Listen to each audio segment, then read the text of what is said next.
आइए सुनते हैं बृहस्पतिवार की व्रत कथा। भारतवर्ष में एक प्रतापी राजा और दानी राजा राज्य करते थे।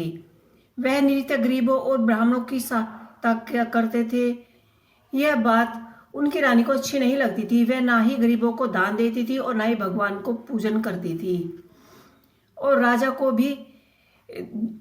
भी दान देने से मना किया करती थी। एक दिन राजा शिकार खेलने वन में गए तो रानी महल में अकेली थी। उसी समय बृहस्पति देव साधु वेश में राजा के महल में भिक्षा मांगने के लिए आए। भिक्षा मांगी। रानी ने भिक्षा देने से इनकार कर दिया और कहा कि हे साधु महाराज, मैं तो दान पुण्य से तंग आ गई हूँ। मेरे पति सारा धन लुटा दे रहे हैं। मेरी इच्छा है कि यह सारा धन नष्ट हो जाए और फिर ना रहे बस ना बजेगी बांस और ना रहेगा बांस ना बजेगी बांसुरी। साधु ने कहा कि देवी, तुम तो बड़ी विचित्र हो।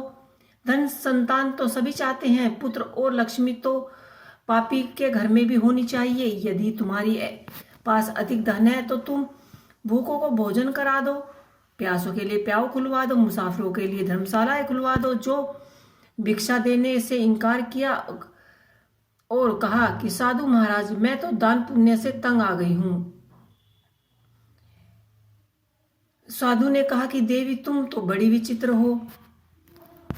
ऐसा कहकर साधु ने कहा कि कुंवारी लड़कियों का विवाह करा सकती हो, उनका विवाह करा दो। ऐसा और को बहुत सारे कार्य हैं जो आप करा सकते हो और तुम्हें उसके लिए यश लोक की प्राप्ति होगी।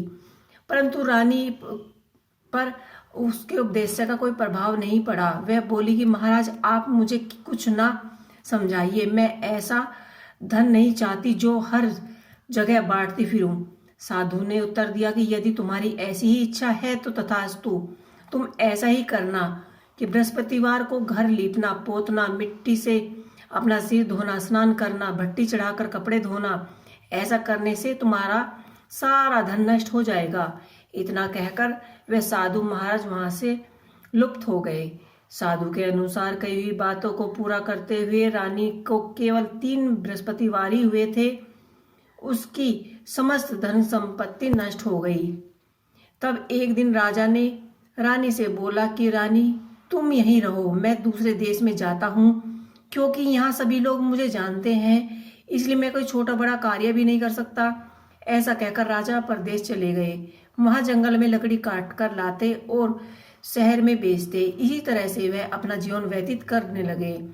इधर राजा के आदेश परदेश जाते ही रानी और उसकी दासी बहुत ही दुखी रहने लगी। एक दिन जब रानी और दासी को 7 दिन तक बिना भोजन के रहना पड़ा तो रानी ने अपनी दासी से कहा कि हे दासी,